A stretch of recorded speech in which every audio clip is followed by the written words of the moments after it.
प्रिया और चिन्मय की रिलेशनशिप को 2-1 साल हो चुके थे। प्रिया बहुत खुश थी कि उसे चिन्मय जैसा बॉयफ्रेंड मिला।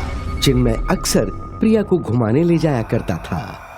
इस साल वैलेंटाइंस डे पे मैं सोच रहा हूँ कि हम मुंबई चलें। रियली? हाँ, और क्या, मुंबई देखे हुए भी कई साल हो गए हैं।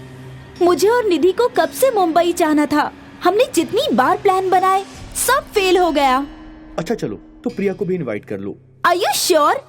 वो आएगी तो उसका बॉयफ्रेंड भी आएगा। हाँ हाँ, क्यों नहीं, वैसे भी तुम्हारी बेस्ट फ्रेंड है। हम सब साथ ही मुंबई घूम कर आएंगे।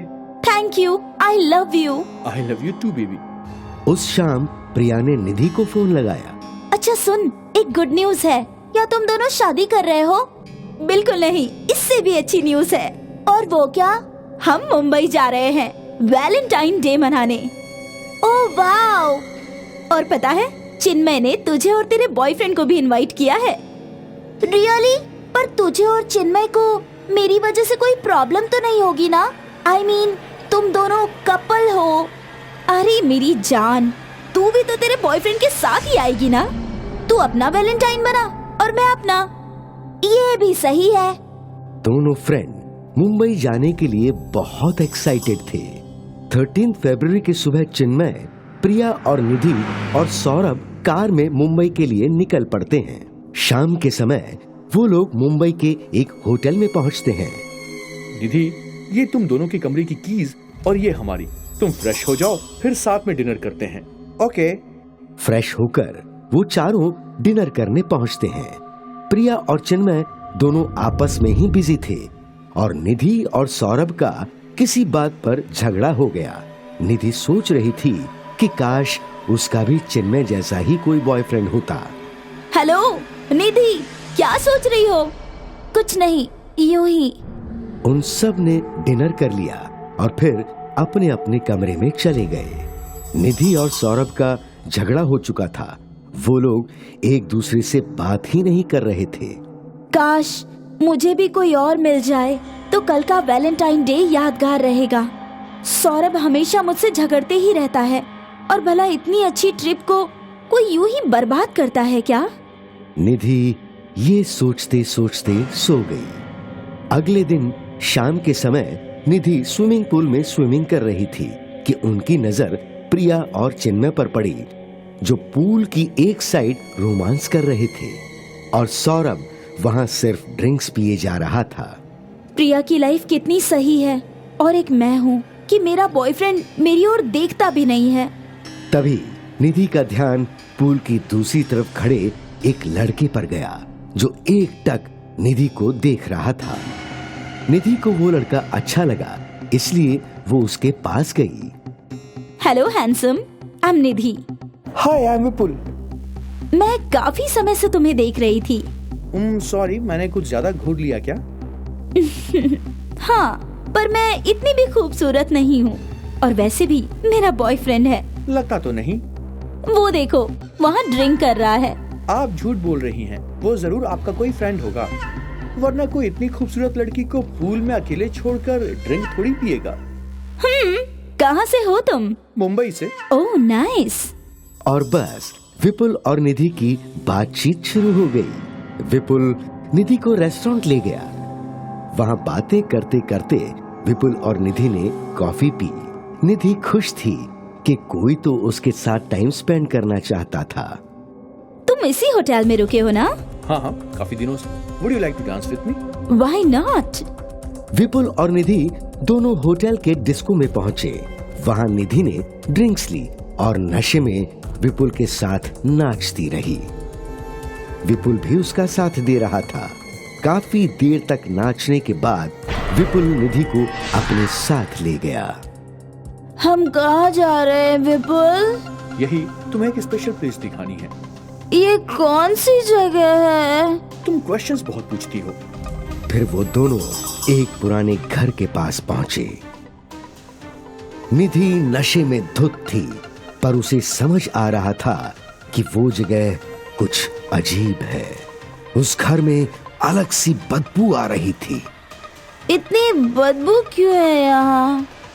विपुल निधि को घर के अंदर ले गया। विपुल ने निधि को हग किया। निधि खुश थी, पर अचानक उसकी हंसी चीख में बदल गई और विपुल की शक्ल बदल गई। उसका चेहरा बदसूरत हो गया था और चीखते चीखते निधि बेहोश हो गई। अगले दिन जब निधि को होश आया तो वो जगह बिल्कुल बदल चुकी थी। वो एक खंडहर बन चुका था जहां सालों से कोई नहीं रहता था।